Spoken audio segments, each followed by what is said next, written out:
our next conversation for this morning. We are joined this morning by representatives of the Belize Medical and Dental Association. And we have with us Dr. Atanasio Cobb and Dr. Jose Miguel. Good morning. Good morning, Marlene. How are you this morning? We're doing very good. All right. Yourself? Not too bad, of course, paying attention to what's coming out of the BMDA at this time. So let me just get right into it, Dr. Cobb. The Belize Medical and Dental Association, let's start off by understanding who you represent. Okay, I am a member of the Belize Medical and Dental Association, and I'm really represent the association in the Medical Council of Belize. This is the body that licensing and that looks after the practice of medicine in Belize. All right, and Dr. Miguel, you're still with us? Yes, I'm here. Good morning, everybody.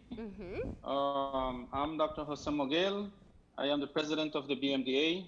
For some reason, I cannot get my video working. I'm sorry for that. Don't worry, we have a lovely picture of you up.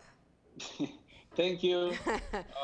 Well, let's get into the issues here. So, the Belize Medical and Dental Association has recently been expressing concern over the treatment of medical physicians in the country and some of the restrictions that have been placed as well. I want to backtrack just a bit to understand what has been the level of engagement that the BMDA has had in the pandemic response? Have you been working along with, communicating with the Ministry of Health or the organizing bodies at this time? I'll let Dr. Miguel respond to that Dr. question. Miguel? Okay, yes, we are in close communication with all the partners in healthcare, PAHO, Ministry of Health, through the CEO, the DHS, many other partners like the National AIDS Commission, and so forth. We share a lot of information, medical information, protocols, and what have you. And BMDA is sought for opinions and advice on various medical practice issues and the practice of medicine in general. Okay. Now, this has been an absolute critical time for healthcare professionals. And since the start of our response in addressing the pandemic, we've heard concerns from different sectors. We've heard concerns from the KHMH Workers Union. We've heard concerns from the Nurses Association of Belize. And now the BMDA is on record expressing their concerns. Let's talk about the issues that you have flagged. Well, there are several issues. I think the ones that are more prominent is the one where the SI was passed by government in the time of pandemic, where it restricts public officers, doctors, from exercising a private practice. This, in the beginning, when we saw the memo going around, we were concerned about it, but from the concern, it never materialized into anything else, except that we were very unhappy with that one. The reason, and then now since we left it be, of course, and it has come now to the result where there's the arrest of one of the physicians who has engaged in private practice, and I would say in quotation marks, and he has been arrested. So where we believe the police are doing their jobs in upholding the law, that is their basic and responsible function, while we believe that is irregular for, well, not the work of the police, but the SI is irregular and I would say intransigent and sort of dictatorial, because a physician really and truly cannot deny any service to a person that is in need. Um, if a person approaches a physician, and that can be in the public, in the private, we have the obligation to um, Provide look care. after the care. And now the law prohibits these physicians, especially those ones that are working in the public sector. Um, so we are at a position where what do we do? Do you offer the help, or you go against what your profession tells you? Yeah. Our profession really and truly is to be there for the patient in COVID-19 or no COVID-19. So we believe that this is not fair, um, to restrict, Let's yes, to yeah. restrict the doctors from exercising their So profession. what the latest statutory instrument that has this implication said was that any public officer, a medical physician who is employed by the government, would not be allowed to do any private practice. So in other words, if you work at a regional hospital or a clinic, you would not be allowed to maybe have your clinic at home or work in a private hospital as well. Now, the justification that was given at that time was the concern of exposure. So, and the duality of it. So perhaps in your government position, you are exposing yourself, and then you may expose yourself in private practice. And similarly, people in private practice may expose those in the public. That was one of the explanations given. How do you respond to that? It's we categorically say that the manner of how people get exposed and infected is not so much the place where you work. It is really and truly determined by if you have adequate protective equipment and you exercise all the protocols of caution. And you can get infected absolutely anywhere where you are working in the best hospitals of the world. And then there's testimony to that people, physicians, nurses in the best hospitals in the world are getting infected. And so, and they are also getting infected any other place, whether they exercise in the hospitals or in their private practice. If we exercise the right procedures, we minimize the risk of getting infected. Furthermore, you can get infected in a store,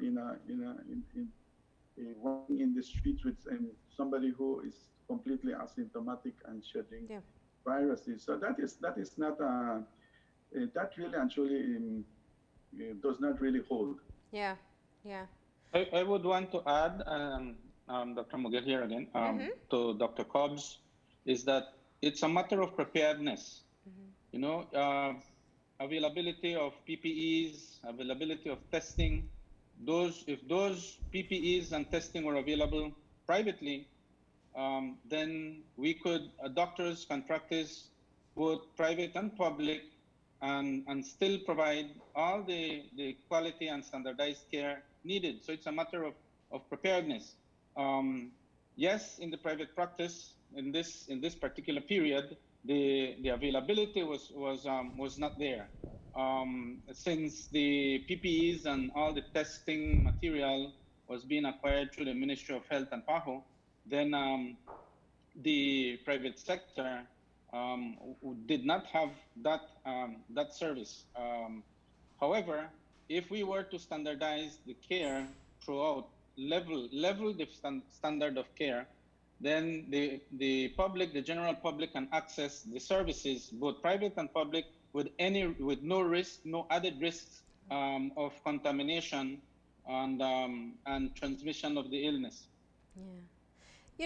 I think that that's an interesting point to introduce because the collaboration between the public institutions and the private institutions has been one that we've not heard very much about. In fact, we know that some institutions chose perhaps or very early on not to accommodate COVID-19 patients or potential COVID-19 patients, while some chose to do so. Is it a difficult process? I mean, what do you think hinders a collaborative effort from both parties? There's no hindrance. I want to think that private sector is willing to collaborate for all the healthcare provision in the country. That is shown by all the presence of the different hospitals, private and the different clinics to offer the care. Hospitals can decide, and clinics can decide not to privately, not to see patients, COVID patients, for the matter of their own doing. However, the collaboration is there. There's a strong collaboration between the private and the public, in that there are referrals and there are different type of services provided by private hospitals and clinics to complement the service of the public. So there is a strong collaboration. That it can become better. Of course, we can find a way. We, in the sense that the BMDA encourages this as part of its function. I would want to bring back to the table the fact of the private practice and our doctor that was charged. So, look at why doctors do private practice. It's a way to complement the earnings that is not gotten perhaps, or which may be improved from the public sector.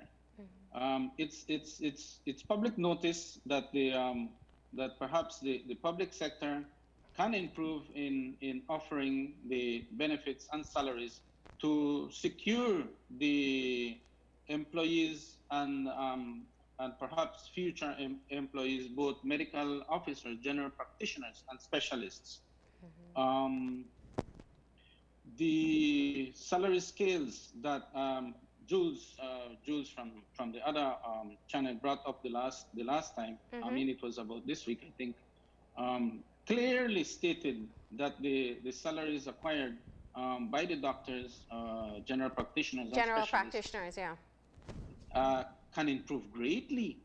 If we look at all the time invested into education and all the loans that the doctors have to do to pursue studies, from a general practitioner level to the specialized level, doctors invest from 9 years up to 17 years studying to come back and find this. We want to come back. Doctors want to come back to Belize and offer a service, and that is shown throughout the country.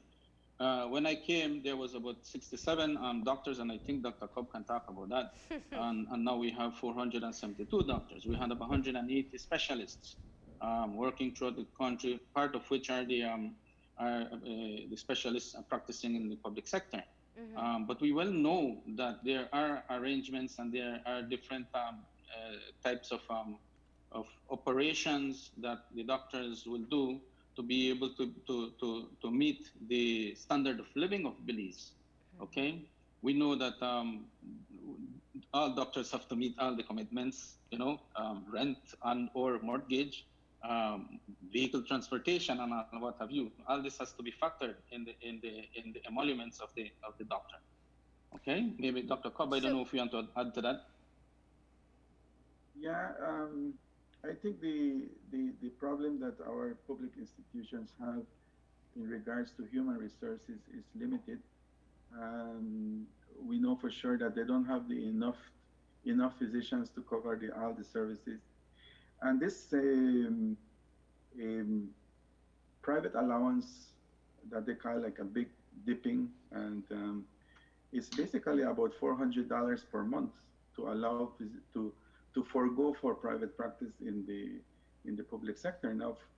Now everybody knows if you charge $60 per patient, that's about 7 patients for a month. Now the reason why they have this this allowance is because we don't have enough resources in the hospital, so we try to keep the doctors working in try to keep them there. But the salaries, of course, I don't want to very delve into that very much, Yeah. because our thing is to serve the people, even, and we have been doing it ever since, even though that the salaries are low. That, But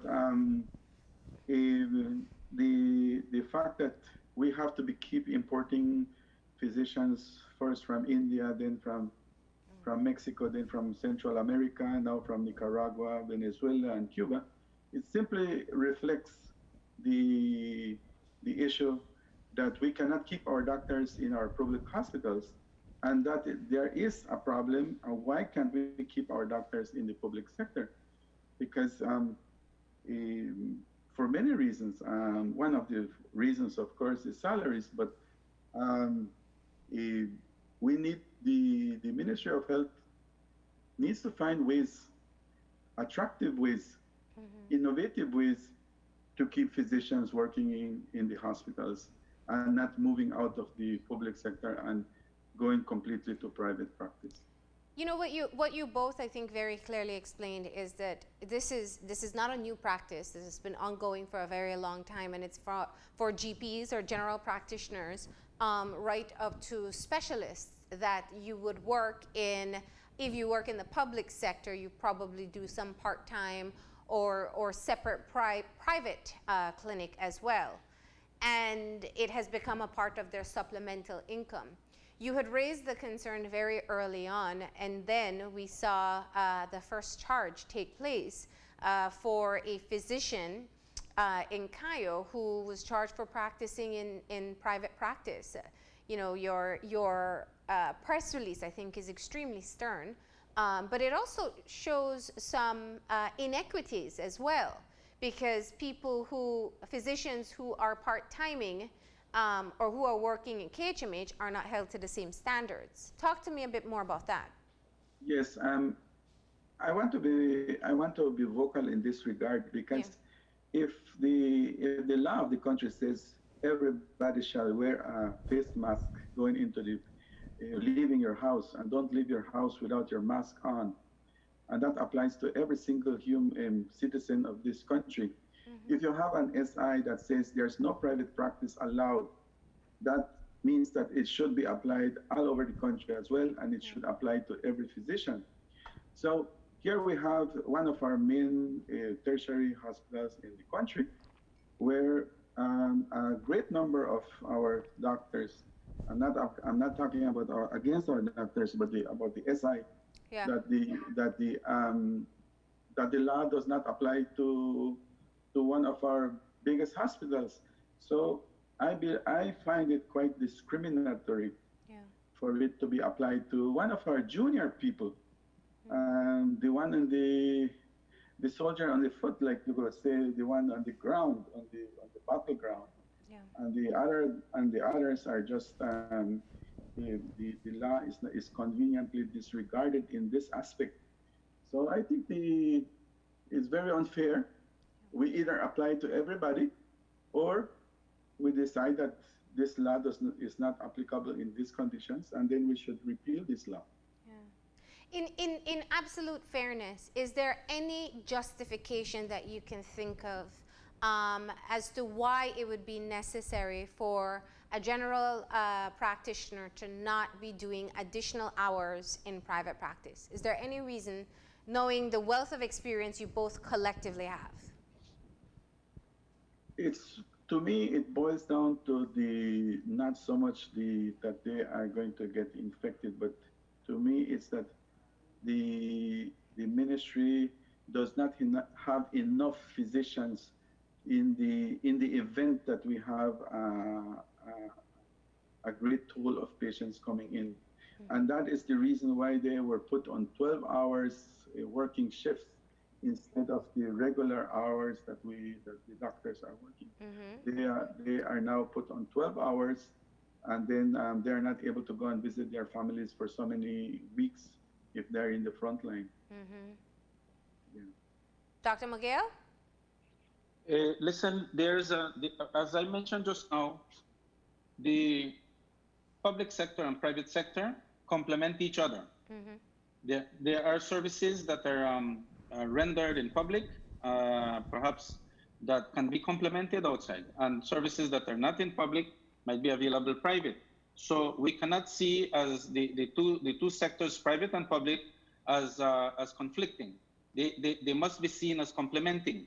Now, doctors do their hours as long as the doctors do their hours and follow um, the nature of the public service. I'm sure that the doctors should be able to practice outside of their hours, Yeah. without any punishment, so to speak. And it also, I believe you've spoken of, addressed an additional need that while up until this week, the clinics and the hospitals were in emergency mode, a lot of elective processes and non-essential medical visits were discontinued. And so the private sector was kind of able to pick up the slack there. So it was also looking at being able to allow for accessibility for people who needed care or treatment. Yes. In particular, during the COVID pandemic, yeah, that we are still going through, I'm sure it hasn't finished. There was a freezing of part of the services, an important part of the services in the public sector. Yeah. Yes, that should have been picked up by the private service, private sector, private medical sector. Because of the nature of the pandemic and the lockdown and the restriction to movement, it came down to a lesser degree. But still, the general public did seek care in the different clinics and the various institutions throughout the country.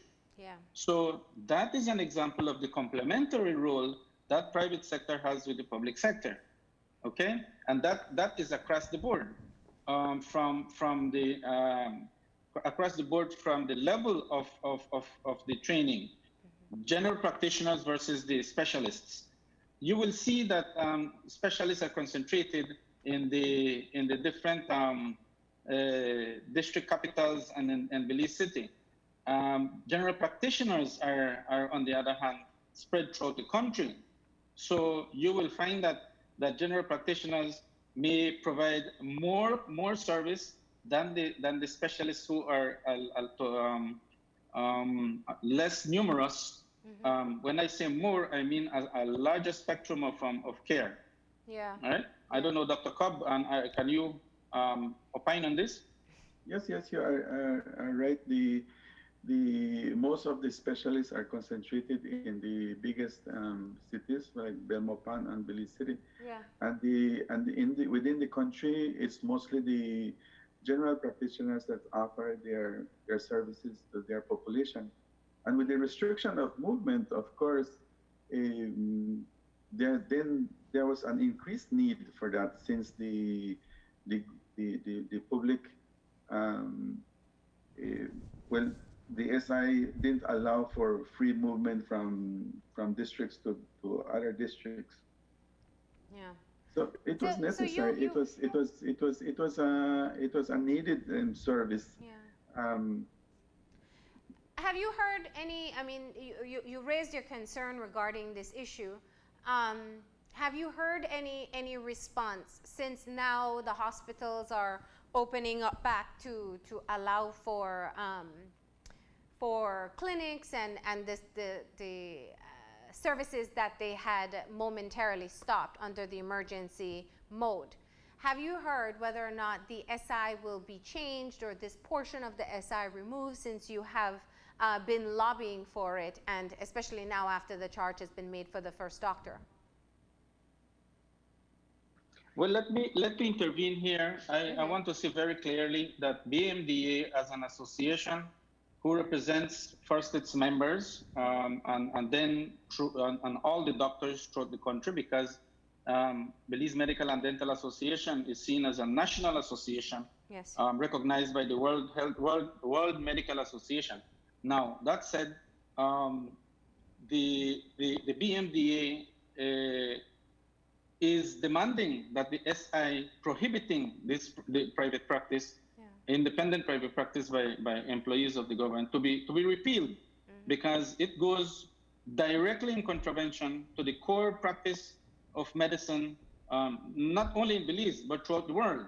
Okay, where it says that the care, the medical practice is generalist in its care, in that the doctors would see patients in a holistic and humane approach, not only as diseases, but as persons that need care.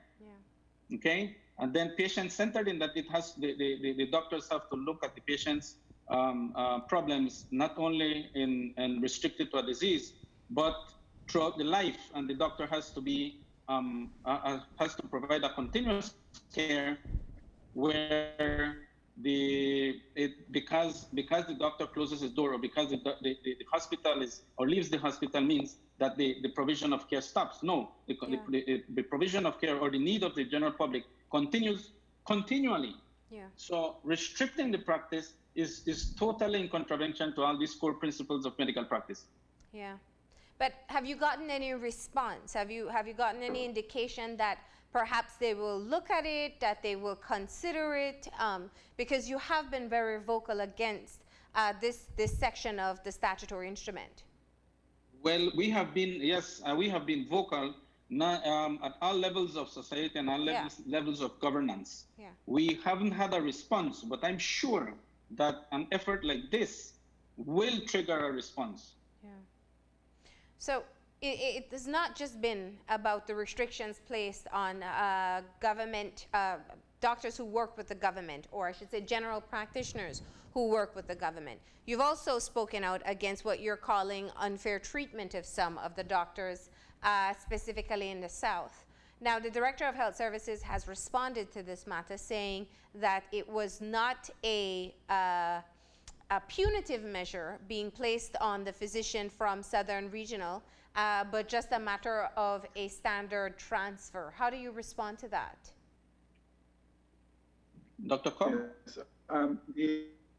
The Ministry of Health as an employer, and because the Ministry of Health oversees the practice and the health services out of the country, and they have to, wherever there arises, they have the absolutely in their right positions anywhere, and that we know. We seem to be losing your connection there a bit. Dr. McGill, do you want to pick it up while we sort that out? Part of the is vocal. There was all over the country. They were saying that they didn't have any. Yeah, we're losing that connection there. Dr. McGill? Yes. Listen, the situation with the doctor in the Southern Regional is very, very simple. Very simple. It strikes at two important values. Number one is being vocal. Any person who is vocal may be seen as problematic, but you will see that doctors and nurses, not only doctors, but all employees who are not consulted, or feel like they are not consulted, or they are not heard, will become a bit more energetic. The conditions, that's one. Speaking out for deplorable conditions, and in this particular case, the doctor was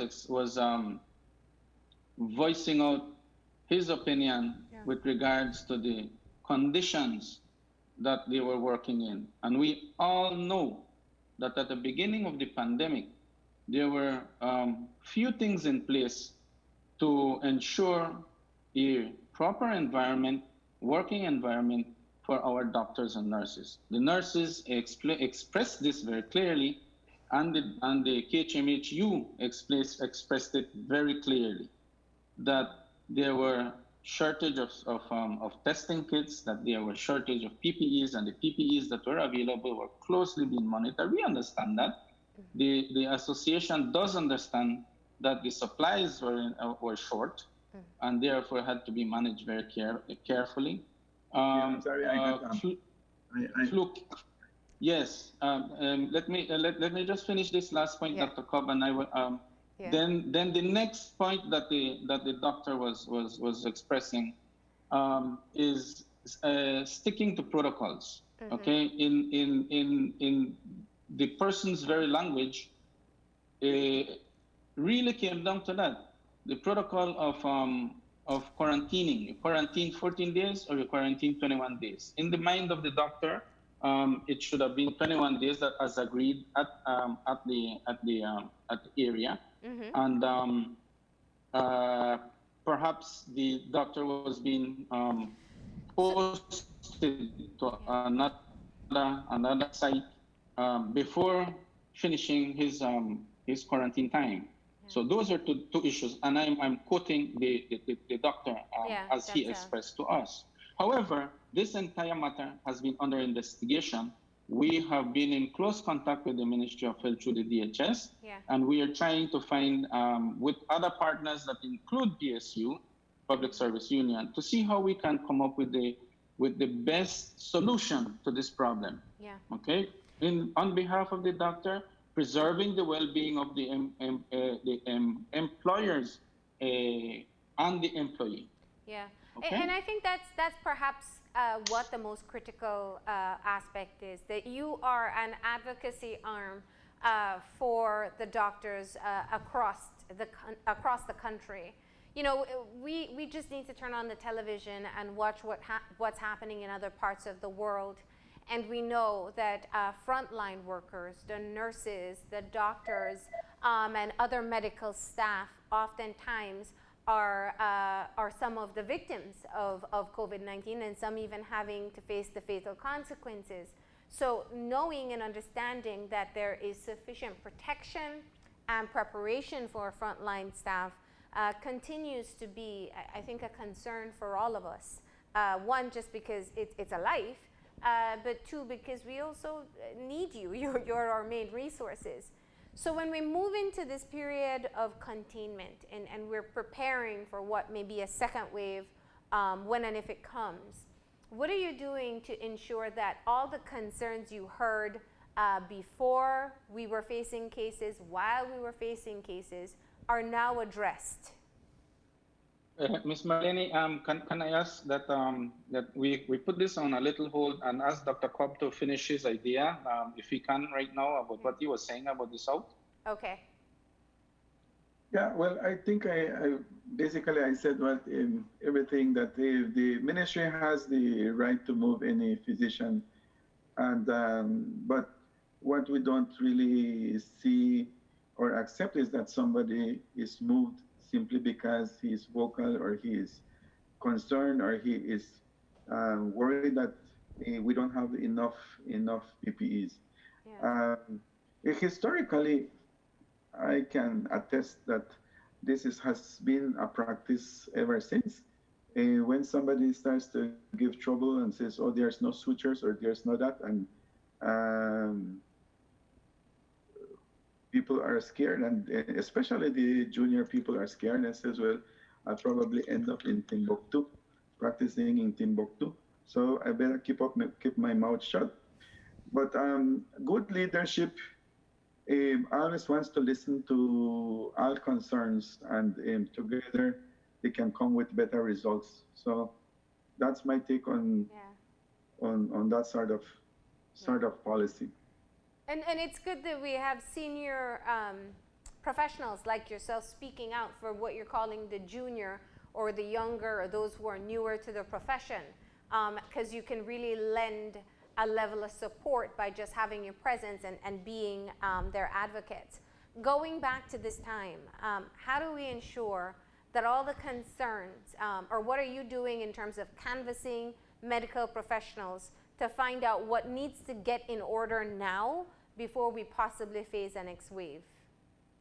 Yeah, we are in the phase where there's no more cases in Belize, and now we don't know how many people had the virus and were completely asymptomatic. So now we need to move into the stage where we need to do much more testing. And if the country is to survive financially, economically, because we are in a really serious financial situation, we need to find a way how to bring this rapid testing. We know that there's absolutely no testing that is 100% accurate. Yes. But we need to bring the rapid testing as soon as possible so that this country can begin to open its doors. And bear in mind that the COVID-19 is not going to go away anywhere, and we cannot continue to hide ourselves and lock down ourselves, because it's just not sustainable for our country. And so one of the things we are going to be asking the ministry is to see where they can purchase the rapid testing, the ones that are at least give us some testing that they are positive. We still have to exercise the social distancing and take care of ourselves. It doesn't mean that the virus is over, but the virus is here to stay. And we cannot continue to close our country. It's just unsustainable.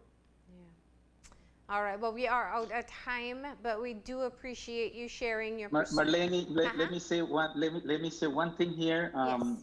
In regards to the opening, we see that the pandemic is sort of sizzling down. We want to caution the nation, we BMDA, all doctors, members and non-members, want to caution the country to abide by the public health policies to control pandemics. This is not the first pandemic that affects the world. It may be the worst that has affected Belize, included financial. We need to abide by the public health principles to control pandemics like this.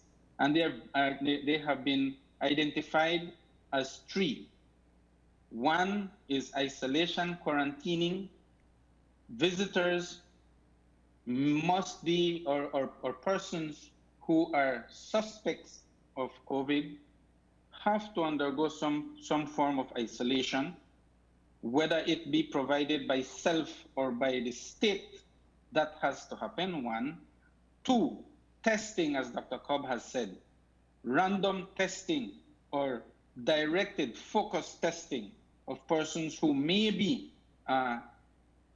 possible suspect cases, both national and international. At this present point, because Belize has no positive case and perhaps no suspect case, once we open our borders, land and air, sea, cases will come in, and we have to be prepared to do the testing and isolation. We cannot talk too much about self-isolation. That's my personal view. Self-isolation, you send the patient somewhere, but that person can go anywhere he wants. There is a doctor from Malta who shared their experience of a tourist that came from Italy, and that person was placed in mandatory quarantine. And that person still found a way how to come out of quarantine 3 times until he was threatened to be imprisoned. That is when he was controlled as such. And then we said isolation testing. Then BMDA offers a platform for the doctors to express themselves. Junior and senior, as Dr. Cobb has said. As I ask the question, you may ask the question, why is any junior physician with us today, right now, in this present talk show? Yeah. The reason is that our doctors, junior doctors, the most junior doctors, might be fearful that whatever they say might end up in incriminatory or being They're taken. fearful of being vocal. Thank you, Okay. thank you, Yeah. thank you. You're better at me than that, Marlene. Thank you so much. No, but that's why I think it is critical that the BMDA exists and that you can bring forward these issues when others don't feel strong enough to be able or capable of being able to come forward and saying these things. Yeah, the junior doctors are fearful that if they would say something against somebody at some manager or some place, that they might end up from Corozal to maybe Halakte. Yeah. That is the point. We want to generate a collaborative, warm, sincere platform for public sector and private sector to sit down and find solutions for all the healthcare needs of our country.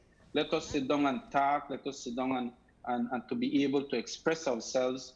Let the doctors and the nurses be listened to so that we can come up with a better healthcare industrial network.